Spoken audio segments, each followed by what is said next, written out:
Hi everybody and welcome to this video about humanitarian supplies. In this video I will explain what data to collect and enter in the humanitarian carbon calculator tool when it comes to humanitarian supplies.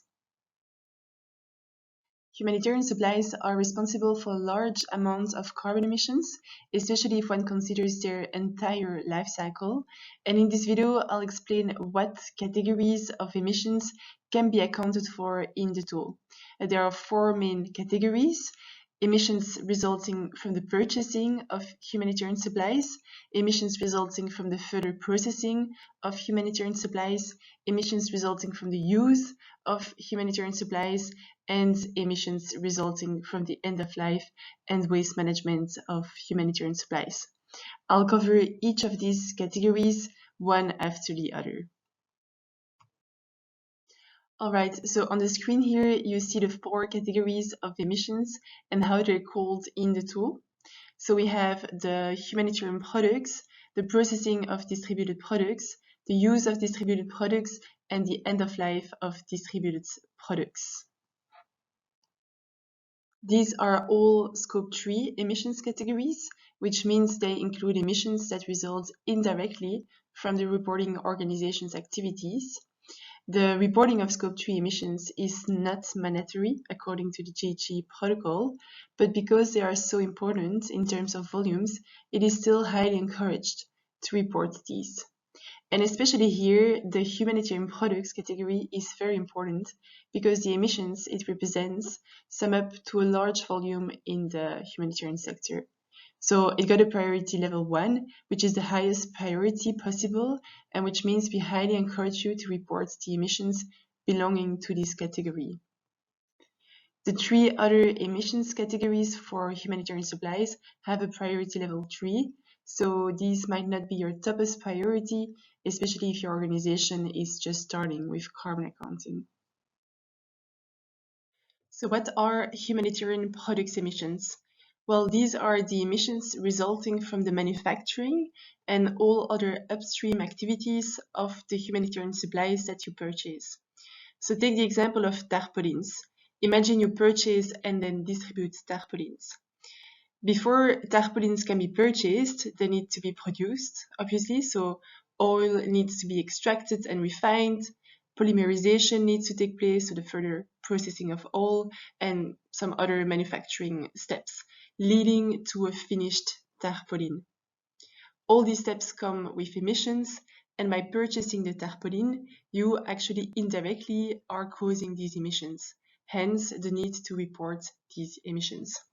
So I'll now show an example in the tool of how to report emissions belonging to this humanitarian products category.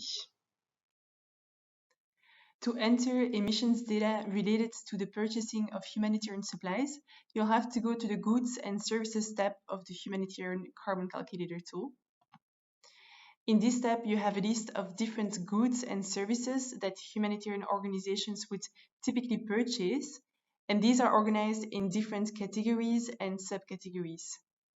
There is one category called humanitarian products here, and this is where you are going to enter the volumes of the humanitarian supplies that your organization purchases.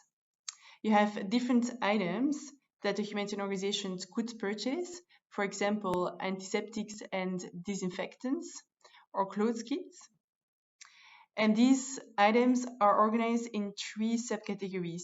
So we have health and care, raw material and machinery, and food, crop, and breeding. So how do you enter the purchasing volumes? Well, let's take one example. Imagine your organization purchased globally 1,500 kilograms of lentils in 2021, and you are currently doing carbon accounting for the year in 2021.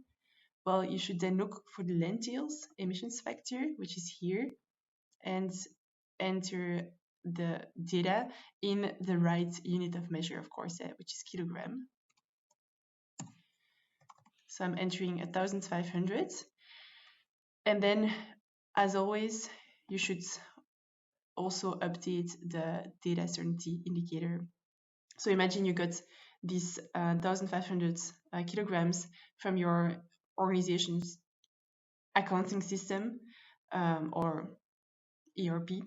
So this is a reliable and precise source, so you can set the data certainty indicator to 100%.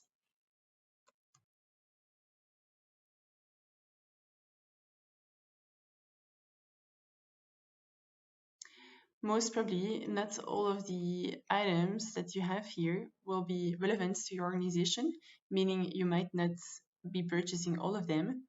So for these items that are not relevant, you can put them to not applicable. For example, if your organization doesn't purchase animal feed ever, then you can set it to not applicable. And then the full line gets grayed out and you can just disregard the line. You may also purchase items that are not in the list here. And if that is the case, then you will have to add a new line with an emissions factor for these items. So let's do this together. So what you'll have to do is you copy an existing line and then you paste the line. Always best to paste it in the middle of one category. So here is okay. So I'm going to paste the line that I just copied into a new line.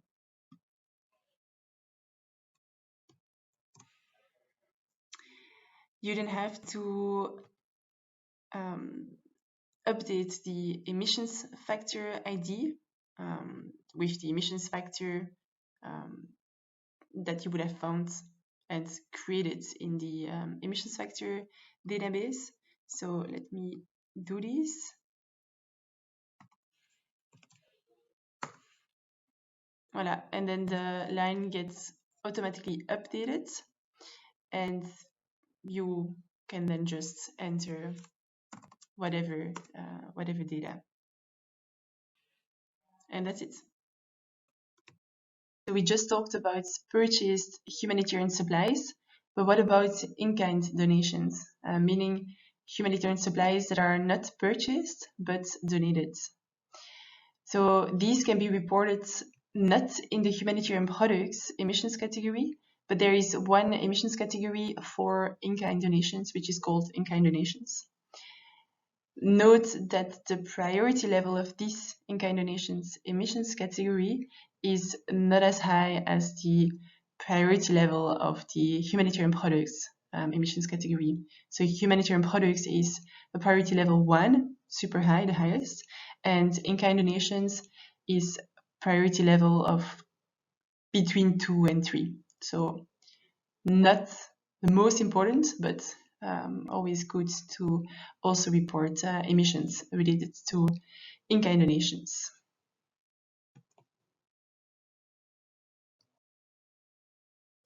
So again, how does this look like in the tool? Well, you have the emissions category for in-kind donations here, just below financial support. And so you have lots of emissions factors here, but you can always add new ones as well. Those are most of them are, I mean, they're all monetary emissions factors, and so they're not the most precise. So you might always add new emissions factors there as well. So let's do this together as well. Let's imagine you received blankets. So you have an emissions factor here for textiles and clothing, so you could use that. But there's also in the emissions factor database, there's also one emissions factor for blankets, which is a bit more precise than this emissions factor here. So let's then use this blanket emissions factor. So what you then do is you need to add this emissions factor into a new line. So again, you copy an existing line and then you just paste it.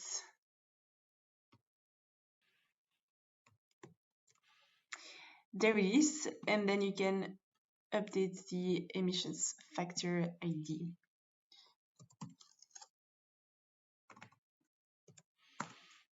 So this you find back in the emissions factors database. So I updated the emissions factor ID. and then automatically all the line gets updated. And then I can type here the units of blankets that I received. So you see it's now a physical emissions factor that I'm using rather than the monetary emissions factor, which is quite aggregated in this case. The second category is processing of distributed products. Emissions in this category are emissions resulting from the further processing by a third party of items that your organization has purchased. So, in other words, imagine you purchase some items, they're yours, but you still want to modify these in a certain way before you can distribute them. So you ask a vendor to modify or further process these purchased items for you, and the emissions resulting from the work done by that vendor, these are the emissions that come under this category. Most organizations don't have any such situations and will be able to fully ignore this category, but let's take one example still. Imagine an organization buys rice and then asks a vendor to cook and pack the rice and distribute the cooked and packed rice as such to beneficiaries. Here, the emissions related to the cooking and packing of the rice would fall under this processing of distributed products category. So how does it work in the Humanitarian Carbon Calculator tool? Emissions related to the processing of distributed products have to be reported in the Distributed Products tab. There are three categories here, and we'll discuss all three in this video, but let's now focus on the category for processing of distributed products. Let's take back the example of a humanitarian organization purchasing rice and outsourcing the cooking and packing of the rice to a third party, so to a vendor. This vendor just takes care of the cooking and the packing. They have some machines and all, and so they consume electricity.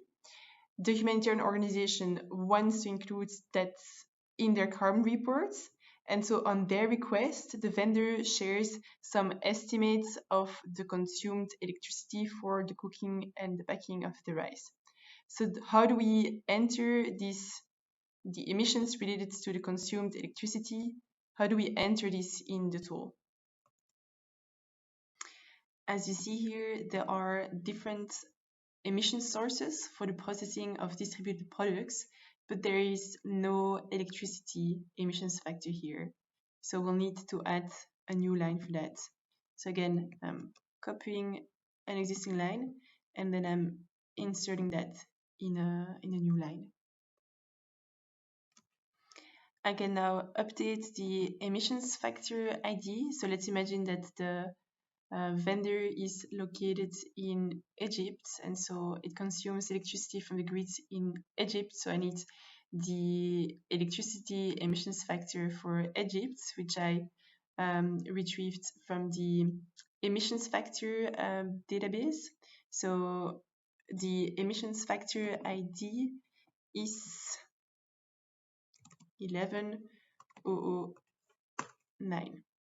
And again, automatically the line gets updated. So let's say that the vendor communicated that it consumed 100 kilowatt hours of electricity for the cooking and packing of the rice.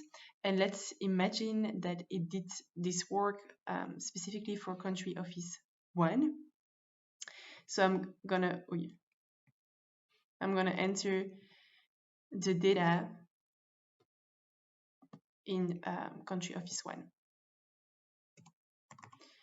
So I'm entering 100 kilowatt hours, and I'm also going to update the data certainty emissions factor. Let's say it's 75% because the vendor did a sort of estimation which is reliable enough, but it's an estimation. If no other country offices relied on this vendor or relied on electricity from the grid in Egypt for the processing of distributed products, then you should also not forget to update the data for the other country offices and set zeros here so that your data is fully complete. And when you're setting this zero, don't forget to, again, update your data certainty indicator. Moving on to the third category, which is the use of distributed products. Emissions in this category are emissions resulting from the use of the purchased items. The GHG protocol makes a distinction between direct use phase emissions and indirect use phase emissions. Let me illustrate that distinction with another slide. Direct use phase emissions are emissions resulting directly from the use of a product. So a product that when being used directly consumes energy or produces emissions. The most obvious example is a car. When you use a car, you need fuel or electricity. Another example in the humanitarian sector could be some medical equipment distributed to a health center and which requires electricity to be run.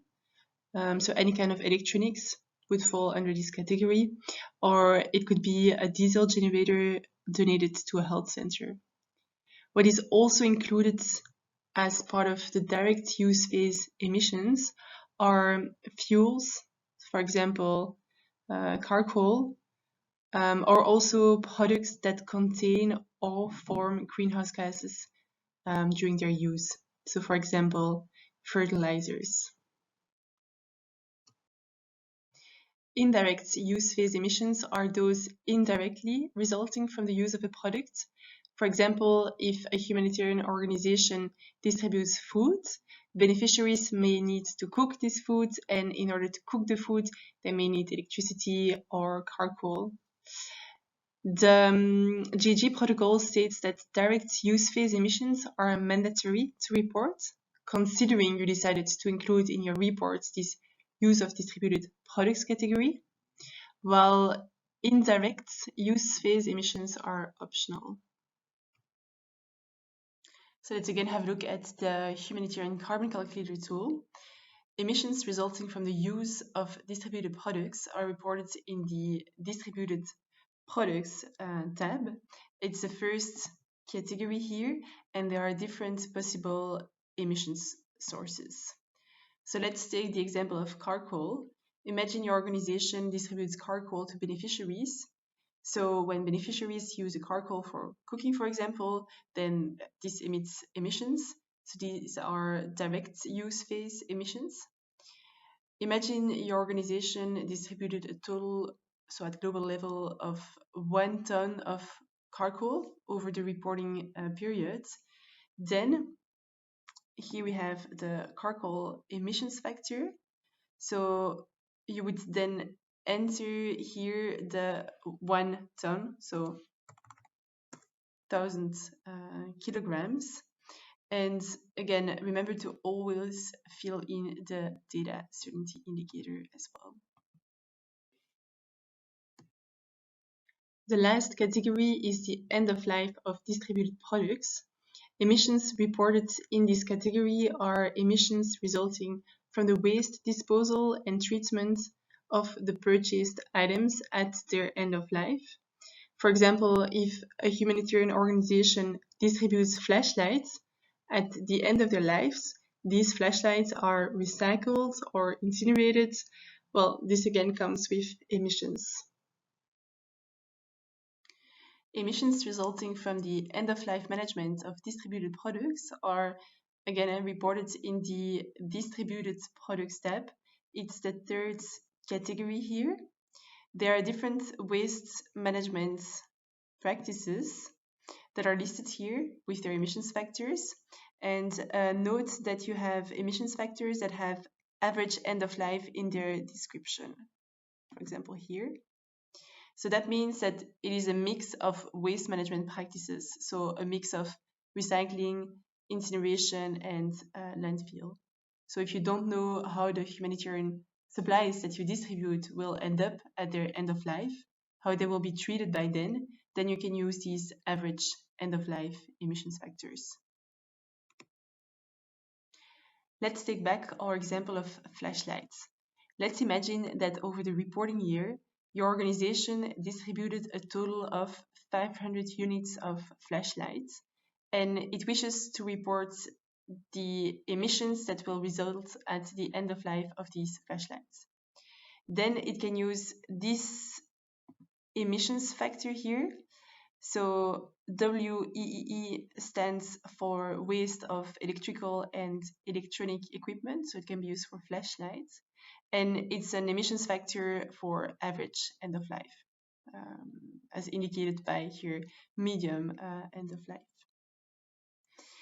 So if you don't know how your flashlights are going to end up, then you can use this emissions factor. So again, as I said, imagine your organization distributed 500 units of flashlights in the reporting periods. Maybe your flashlights are going to last for several years, so its end of life is only going to happen in a few years, but you will have to report the emissions already in the year that you distributed the flashlights. All right, so let's enter the data. The emissions factor requires data to be entered in tons. So you distributed 500 flashlights, and let's say that each flashlight weighs 200 grams.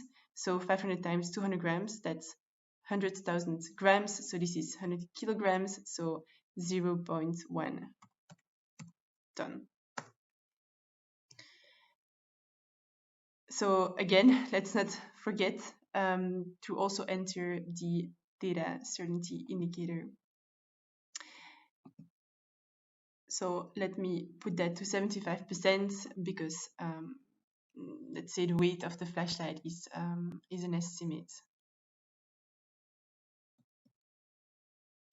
You may have noticed that there is a tab here called waste, and you may have wondered what is the difference between the emissions reported under this waste tab and the emissions reported under the end of life of distributed products here in the distributed products tab. In the end of life of distributed products emissions category, we are reporting the emissions that will result from the waste management of distributed humanitarian supplies at their end of life. While in the waste tab, there you will report emissions that are resulting from the management of waste created by day-to-day activities from your organization. For example, office waste or cardboard and plastic resulting from logistics activities, or if your organization is running a medical facility, the medical waste can also be reported here. So on the one hand, we have waste management at the end of life of distributed products. On the other hand, we have waste management resulting from day-to-day activities. Thank you for watching this video. I hope it is now clear to you what types of emissions can be reported when it comes to humanitarian supplies.